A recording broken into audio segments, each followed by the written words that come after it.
Hey folks, and welcome back to the Leeds Gamer. A lot has been made recently about how expensive the squads have been assembled in the Premier League, and I just wondered, how much did it actually cost Leeds to assemble this squad?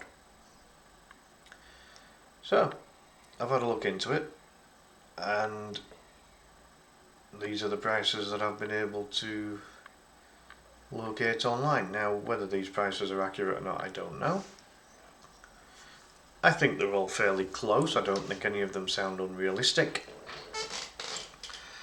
So, without further ado, let's have a little talk about them all, and let's calculate it all up as well. That's something I hadn't done before pressing record, so this is going to be interesting. So as things stand at the moment, Leeds currently have 30 players on the books. And I think there's about 6 of them that are currently out on loan.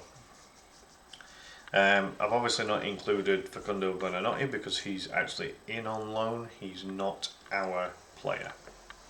But currently, this motley crew of bunch, these are still Leeds United players.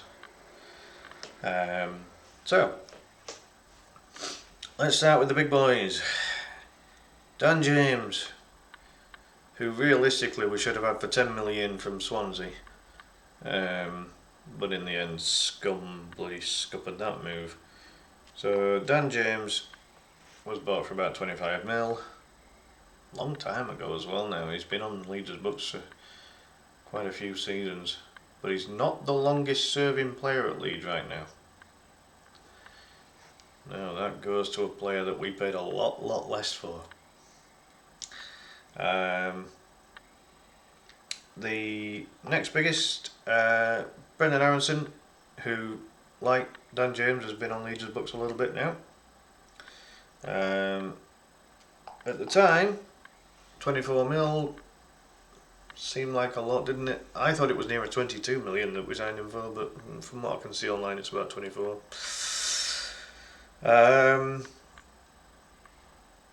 But you know, Brendan's finally finding a little bit of form and a little bit of consistency, and certainly can't fault his work rate. You know, you've got Dan James with his raw pace, you've got Brendan Aronson with that unstoppable engine on him. You know, he just keeps going all the way, doesn't he? Then we've got the most expensive player of the summer transfer window for this season, Switzerland international Noah Okafor, for about 19 million from AC Milan. Has shown glimpses of quality, just needs a bit more consistent basis. But again, like before he got recently injured, was looking pretty good, wasn't he? Then on to one of the best signings that we've made this season so far, and that is the big German Anton Stach for around £17 million.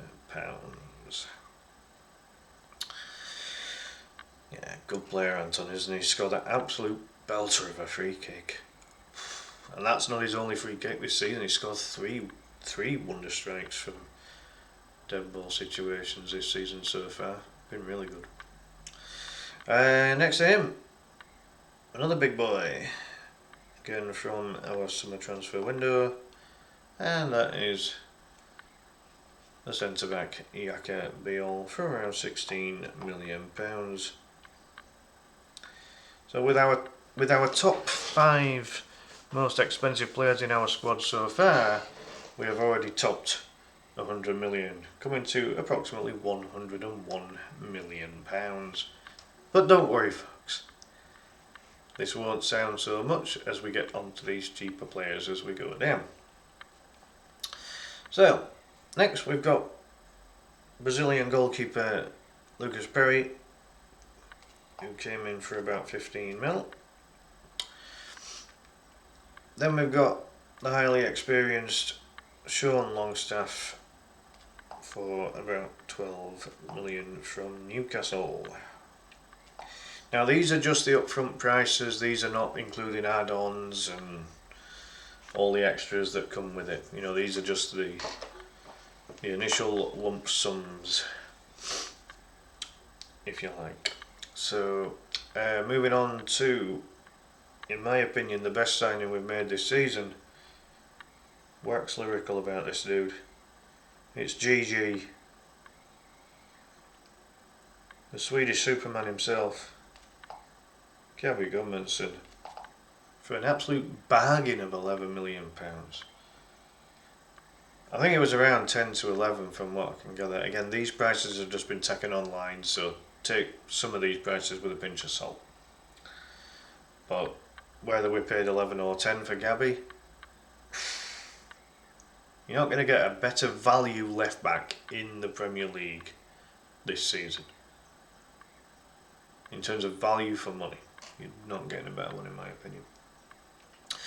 After several loan spells, we made Jack Harrison's move to Leeds United permanent a few seasons ago, and that was for about £11 million as well. And then after that, we signed Max Verber in a January transfer window, if I remember, again for about £11 million. So that is your top 10 most expensive players out of the 30 that we have on our books right now. That comes to approximately £161 million. Moving on to the middle bunch. Starting with what seemed to be quite an expensive buy at the time, just on the basis that £10 million for any player in the Championship was a lot of money. However, it's proved to be an extremely good signing, and that is Joe Rodon. So Joe was eventually signed for £10 million, as was Joel Pirou, who got 19 goals last season to help Leeds get promoted. He was also signed for about £10 million. Now on to a player who has really come into his own in recent weeks, and that is James Justin.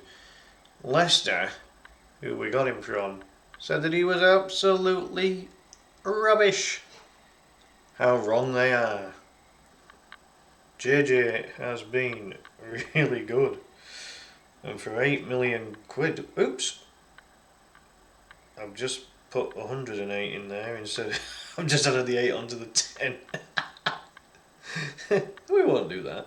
Right, so press the plus button. There we go. That's better. Plus £8 million. There we go.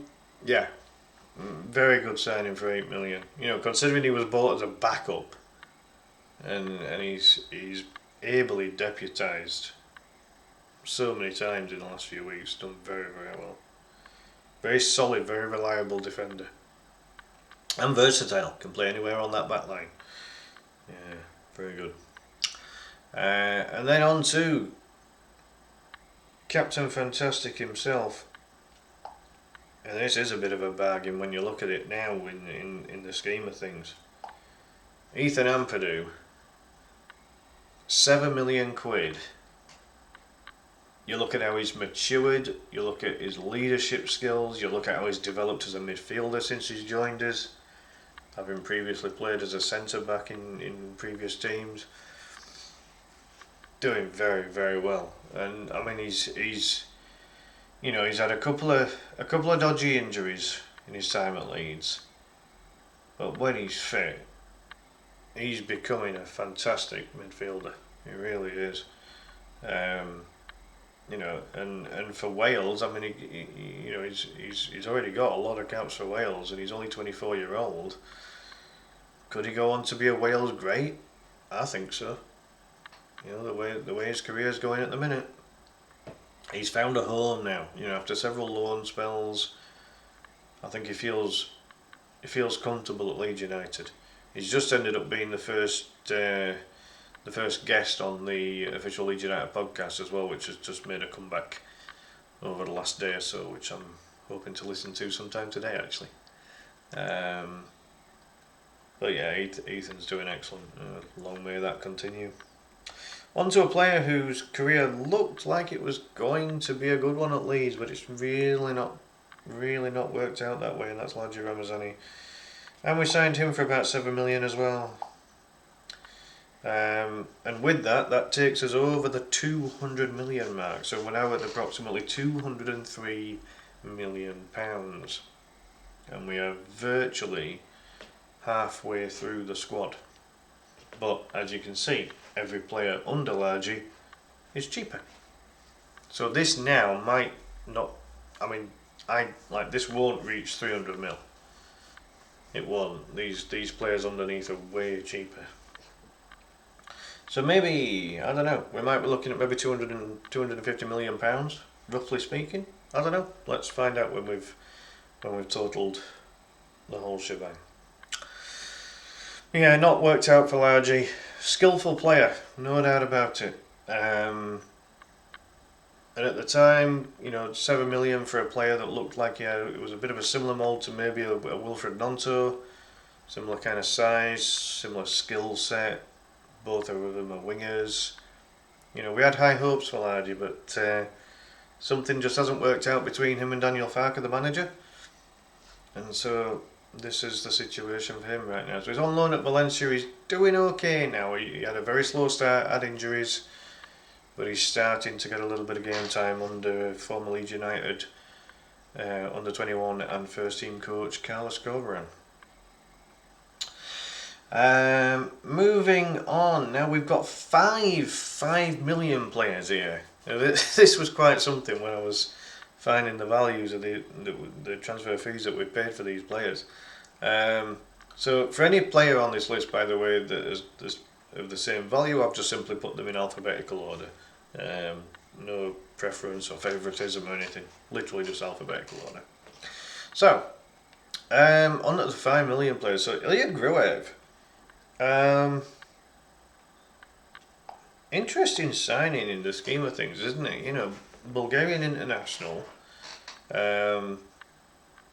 defensive central midfielder, gets all the basics right, doesn't he?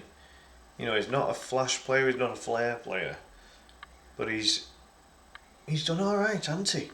I don't. For 5 million quid, I don't think we can grumble at this transfer. He's a solid player. He's one of those you're always going to get a 6 or 7 out of 10. He hasn't. I can't think of that many games where he's let us down, either in the Championship or the Premier League. He's not your fashionable type of player. Like when you look at the 5 central midfielders we've got in this squad, it's like you think, well, probably 5th choice, but I don't know. He's done all right. He really has. Moving on to Illan Meslier. I had such high hopes for Illan. I really did. I still think there's a good goalkeeper in there. It's just not going to be at Leeds. He's going to leave at end of season by the looks of things, and for 5 million, we got him young. We got him really young. I think he was 19 when we signed him. And he was thrust into the limelight in terms of getting first team games. He's played over 200 games for Leeds. He's a for his age, he's an experienced goalkeeper now. And whatever happens with Illan, I wish him all the best. He's shown at times he can be a very good goalkeeper. I think Illan Meslier just has to be coached right. That's my take on it with Illan. I think you can coach those mistakes out of him. I think it might be a case of him having some some work on it, from a psychologist in like one of these sports psychologists to improve his concentration. And that'll hopefully help cut out the mistakes that he makes. But I do think Illan Meslier will be a good goalkeeper, and to be honest, if he gets a cap for France, even in like a friendly for France, I think it'll be earned. You know, I think there's a future France international there, and he's still only 24, 25 year old. You know, he's got loads of time. He could play for the next decade at a decent level, could he, Lynn? Yeah, shame. Moving on. Now this is a... Oh, hello, Kirby. You right, Danny? Oh, you want to come up for some attention, do you? I'm in the middle of doing a video, darling. What are you doing? You going up top? Alright, good girl. There's my little black cat. What are you doing? You make your mind up. Oh, bless her. I think she's just after some attention. Either that or food. Keep over. So, moving on to a player who's having a fantastic season. Jayden Bogle. 5 million quid looks a snip now, doesn't it? You know, like in the Championship, really effective going forward. A little iffy on his defensive capabilities. And bearing in mind that Sheffield United, who we got him from, said a bit like what Leicester said about Justin. They said that Bogle were rubbish. That with Sheffield United, I think, was more bitterness that they didn't want him going to a Yorkshire rival. And Chris Wilder, the manager at Sheffield United, was really bitter about it as well. He did not want Bogle to leave, and he did not want Bogle to leave to Leeds United. And this was despite Bogle having a bit of a dodgy season when Sheffield United were one of the worst teams ever in the Premier League. But you know, this season in the Premier League, again, I think having the back five has definitely helped Jayden, because it allows him to attack. He can get back knowing that the right centre back's going to cover him. It's all about the tactical flexibility that we've had, and also playing more defenders at the back so that they can all help each other. But it's working out an absolute treat for Jayden Bogle right now. You know, he's scoring and assisting. His crossing at the moment is unbelievably great. It really is. He is a quality crosser of the ball at the moment, is Jayden Bogle. Some of the balls he's putting into the mix, absolutely excellent stuff. And Jayden, a bit like Ethan Ampadu, Jayden Bogle this season, he's just getting better and better and better. Can't ask for anything more. As I said, for 5 million in today's market for a right back, that's a snip, isn't it? So, moving on to another 5 million player, Seb Bornham. Difficult one with Seb, isn't it? You know, he was signed clearly as a backup. And when Seb's played, I don't think he's let us down really.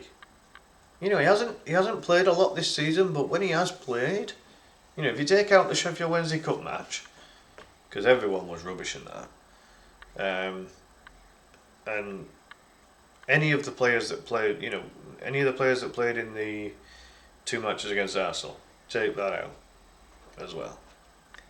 However, for any of the appearances that Seb Bornham's made, aside from all of that lot, I don't think we've done that bad to get him for 5 million.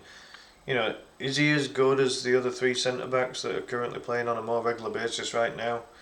In Rodon, Straug and Biol? Probably not. I wouldn't say he's quite on that level. But again, you've got to take into account Seb's had some injuries this season, and that will have hampered his progress. But when he's come in, he's done all right. And as I say, for 5 mil, I don't think it's a bad buy. I really don't. And then moving on to the final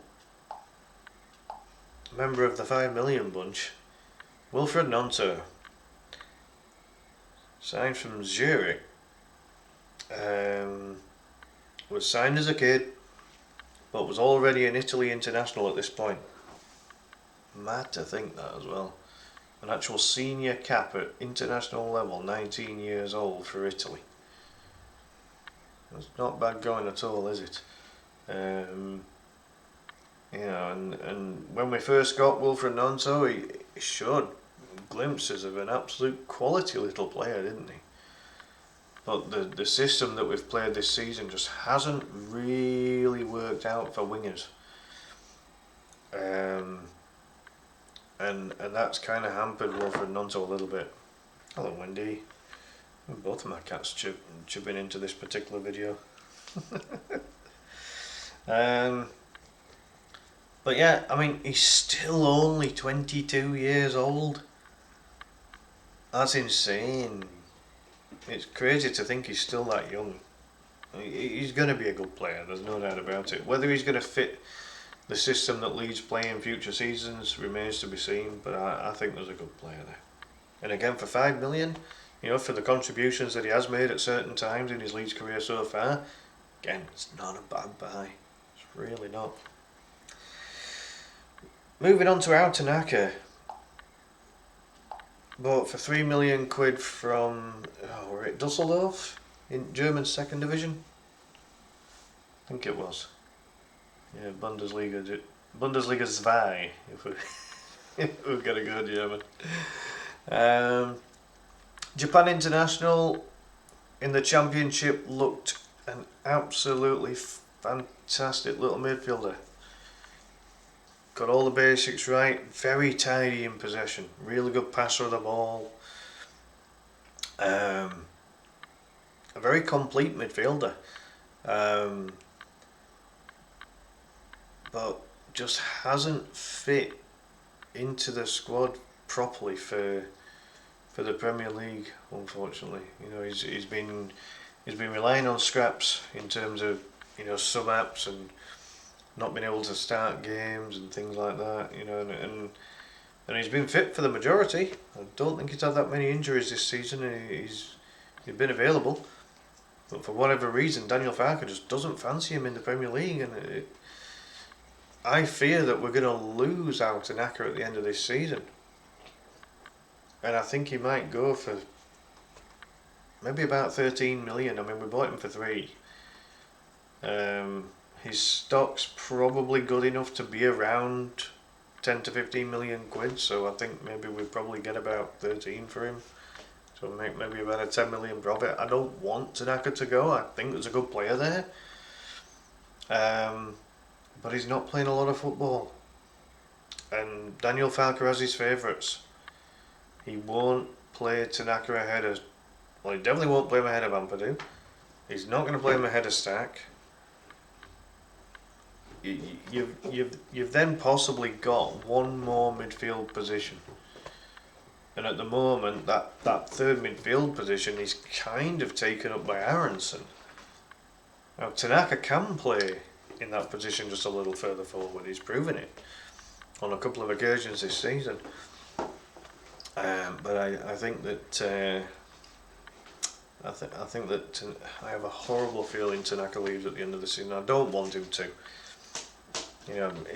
If Tanaka can get up to 1,000 minutes played this season, then I think he has a chance of staying. If he doesn't, then I think he's going to struggle. I think he's on about 700 minutes.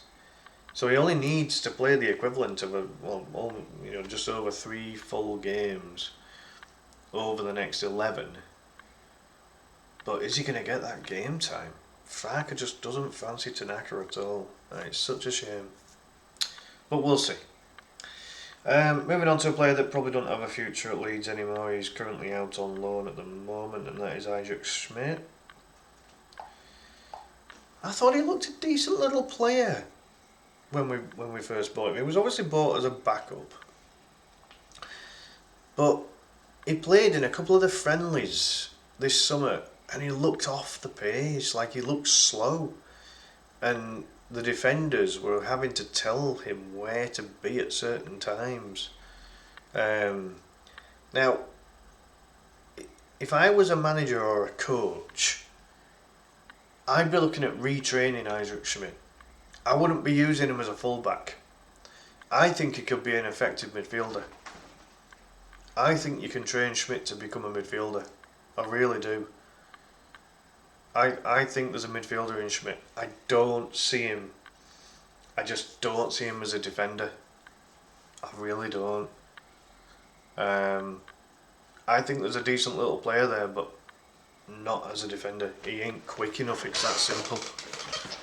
And his defensive awareness is just not there. But if you get him into some kind of midfield role, either as an 8 or a 10, maybe even developing him into a 6. But I think there's a central midfielder of some capacity there in Isaac Schmidt. I don't see him as a fullback. I just don't. The only way that Isaac Schmidt becomes a fullback is if he plays in a far slower paced league. But for me, I think there's a midfielder there. I really do. Joe Gallagher. Seems a long time ago since we ended up getting Joe as a kid, doesn't it? But we got him for about £1 million from Wigan. Looked a good prospect at the time, didn't he? Was ripping things up in the Leeds under-21s, or it might have been the under-23 team at the time. And then things just didn't really pan out for him at Leeds. He's since had a very successful loan spell at Hull City. He's ripping it up in the Championship this season. And this might be the last chance that Leeds can get some money for Joe Gallagher. He's going to attract interest. Hull City are desperate to sign him permanently, but I think Leeds are going to want more than £1 million. Obviously, they're going to want to make the money back that they paid for him, but his market value will have increased on the basis of his really good form this season. He's going to become a very good Championship player. I don't think he'll make it in the Premier League, but either in the Championship or maybe if he gets a move to someone like Celtic in the Scottish Premiership, could be an effective player up there. Could definitely do some damage in those kind of divisions, and has looked very effective for Hull. So yeah, Joe's doing all right, but I don't see his future at Leeds. Another young player that was signed for £1 million, roughly speaking at least. Mateo Joseph signed from Espanyol, and again, like Joe Gallagher, just absolutely ripped it up in the Leeds, in the Leeds youth team.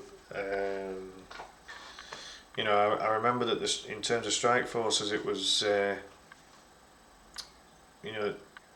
Joe Gallagher and Sam Greenwood were obviously the partnership, and then it became Mateo Joseph and Sonny Perkins. God, doesn't that seem a while ago now?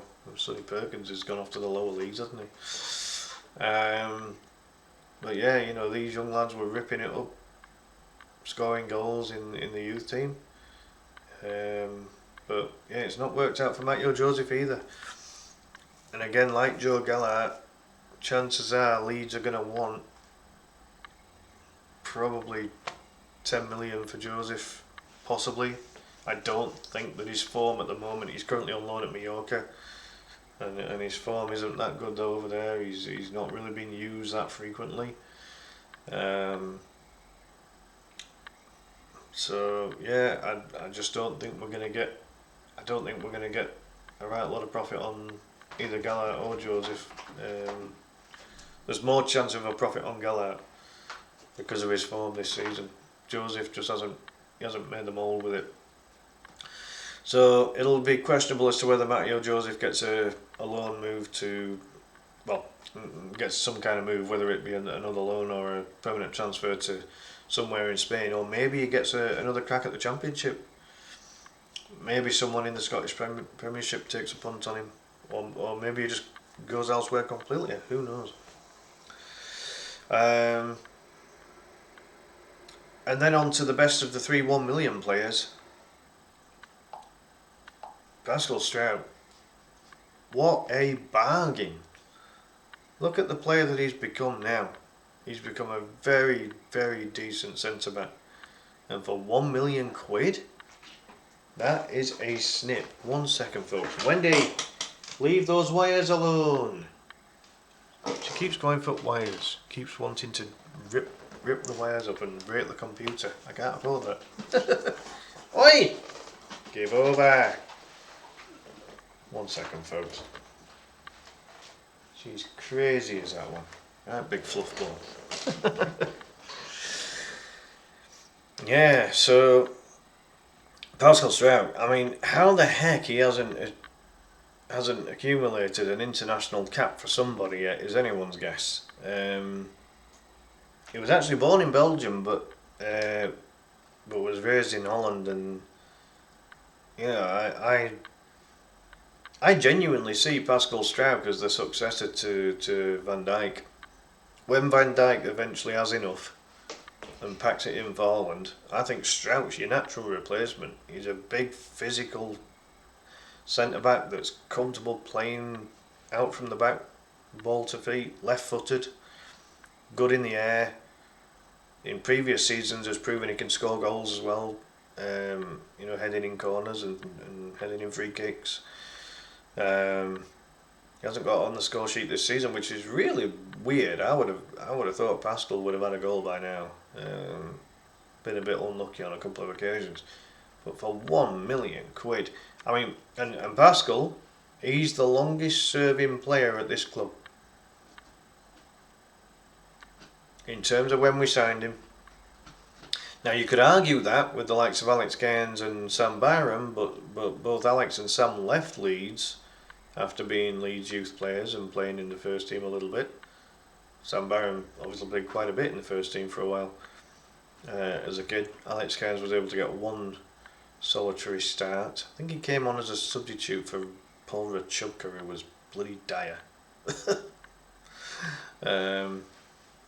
Kenzie actually did alright in his one appearance for Leeds. Actually, he kept a clean sheet on the day, if I remember. I might be wrong on that, but he looked alright. But yeah, Pascal Struijk, as I say, arguably the biggest bargain on the entire list because we got him for so cheap. And he's become a very, very good centre back. And long may it continue. I think we need to keep Pascal for as long as possible. I think there's a good player there. I really do. And again, from a if we did ever sell him, it's going to be virtually pure profit into the £1 million that we paid for him has easily been paid back now in the time that he's been at the club. So yeah, really good signing for Leeds. Moving on to Carl Dallo. Now this is where things are going to get a little bit hairy in terms of the values. So what I'll do is I'll just reveal what we've got now on the calculator.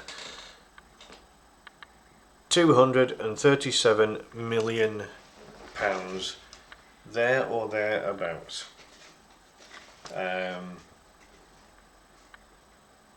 So that is roughly what this squad costs. So we could even round it up. Let's just say, for example, that maybe some of these figures are maybe slightly under. So you're looking at a squad of £240 million. That ain't bad, is it? For 30 players. So for 30 players, we've ended up signing them all for a combined £240 million. Bearing in mind, as I say, a handful of these are currently out on loan and probably won't play for Leeds again.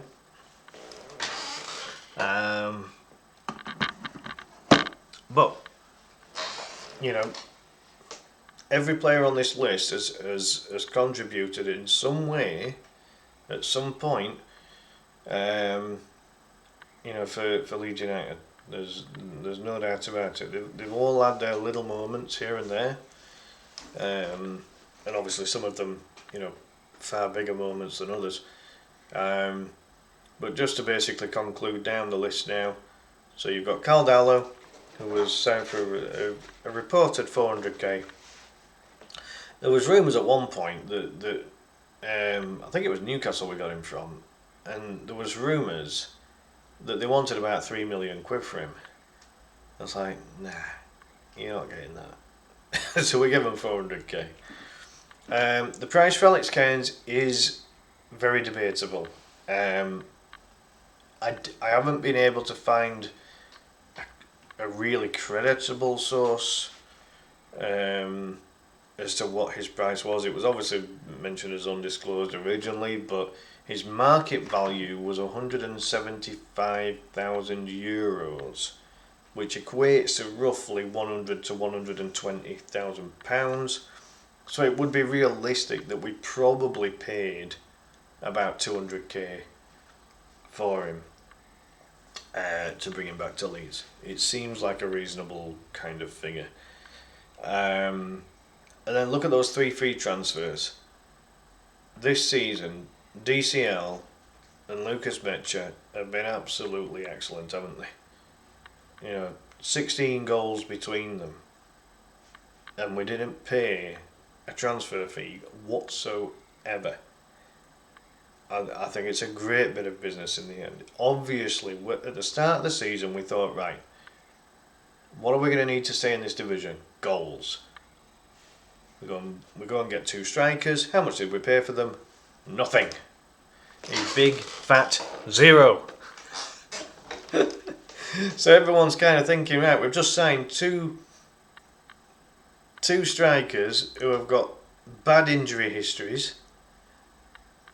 These 2 aren't going to get 10 goals between them by the end of the season. That's what a lot of people were saying. Well, one's already on 10 and the other's on 6. And Mecha, if we give a special mention to Mecha, he's got 6 goals and he hasn't even played 1,000 minutes yet. He's getting a goal every 102 minutes or something like that. His record's really good. and as I say, DCL's record for what we've paid and all the rest of it, not to be sniffed at whatsoever. So a really nice piece of business getting those 2 boys in. And then what can we say about Sam Byron? Was really reliable for us. He was one of Daniel Farke's first signings, if I remember right, when he joined Leeds. And he's just been Mr. Reliable, hasn't he? He's another 6 or 7 out of 10 every time he's played. Loves the club. He came through the Leeds youth ranks.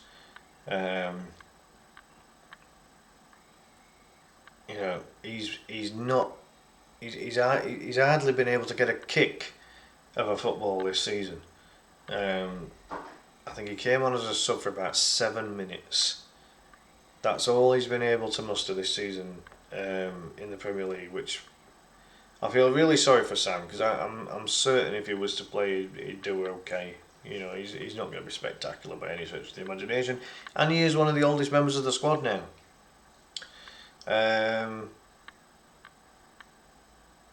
But again, you look at it and he's cost us nothing in terms of a transfer fee. So we really can't grumble. And as I say, his contribution to the club since he's come back has been really good. As I say, he's just been down the pecking order. That's all it is. And wherever Sam goes at the end of the season, because I think his contract's up, I wish him all the very best. But yeah, bit of a long video this one, folks. So I'll leave it at that. But yeah, so there we have it. So we've got a squad that costs roughly 240 million quid. I think all of those senior players that have been out on loan this season, I think their time at Leeds is done. Can we recoup some of the money that we paid for these guys? Hopefully we can. The players on this list that have that won't reach 1,000 minutes by the end of the season, I think we probably have to look at moving them on, because we can't carry passengers going into next season, especially if we stay up in the Premier League, which I think we will be doing. Just done a video on that, by the way, so just check that out if you get a chance. But yeah, there we have it, folks. So what do you make of this? Do you think, which of these players do you think was bought for the best value? Which of these do you think we've overpaid for? Do you think any of these are going to end up being very good later on in time? Do please let me know in the comments below. But in the meantime, thanks for watching. Do please subscribe to the channel if you haven't already. Do please like the video and hype everything as well if you can. Have a good one, and I will see you next time. Bye for now.